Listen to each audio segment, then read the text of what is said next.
Youssef Badr, je suis magistrat depuis une quinzaine d'années. Je suis français, franco-marocain en réalité, français né en France et de parents marocains.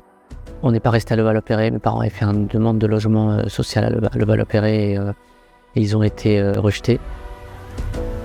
La demande a été rejetée, donc on est parti, on a atterri dans le Val d'Oise et où j'ai grandi toute mon enfance, où j'ai fait toutes mes classes, que ce soit école primaire, collège et lycée.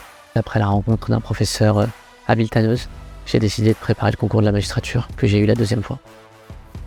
Au départ principal, c'était un peu la profession qui m'attirait et parce que je me disais être payé pour défendre des gens et pour pouvoir avoir une liberté de parole. Et en fait, il y a deux événements marquants pour moi, très marquants. Le premier, c'est la mort de Ziad Ebouna en 2005, clairement.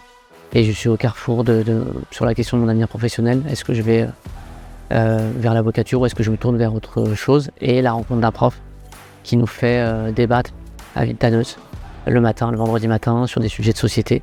Et notamment cette question-là aussi, de l'égalité de tous les citoyens devant la loi, du rapport à la police, du rapport au contrôle d'identité, des discriminations, des inégalités, sur fond d'émeutes. Et il me dit avocat c'est très bien et magistrat c'est mieux. Je suis Peyman Gallet-Marzban, président du tribunal judiciaire de Bobigny depuis septembre 2020. Youssef Badr est le président de l'association La Courte Échelle et je l'avais rencontré lorsque nous étions tous deux au tribunal judiciaire de Paris. Et je me suis dit, il faut que je réfléchisse à...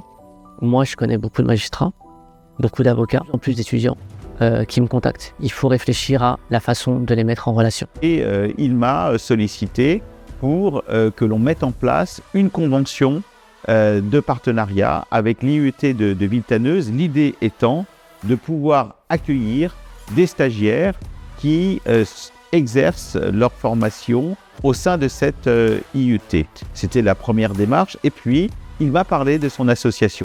Et j'en ai parlé à un de mes deux grands frères et qui sont pas du tout dans le milieu du droit, qui sont entrepreneurs et il m'a dit, je sais pas ce que tu as envie de faire, réfléchis. Et puis à ce moment-là, le moment venu, quand ton projet il sera mûr. Et puis un jour de février 2021, le grand frère à qui j'en avais parlé, il est mort, son sommeil.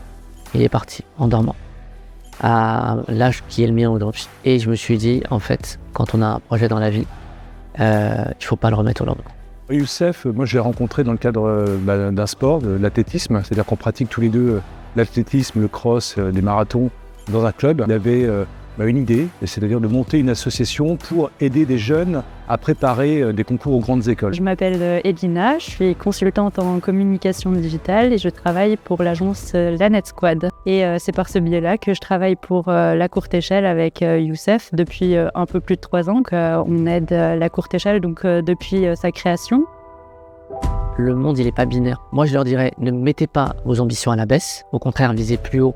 Parce que si moi, je l'ai eu, ça ne veut pas dire que tout le monde va réussir, mais ça veut dire que tout le monde est capable de l'avoir, que je suis parti de très loin, honnêtement de très loin. Donc, il faut vraiment oser, il faut vraiment y aller et se dire aussi que s'il y a des jeunes qui sont légitimes pour exercer des métiers à responsabilité, c'est justement ceux qui en ont manqué toute leur vie et ceux qui savent ce que c'est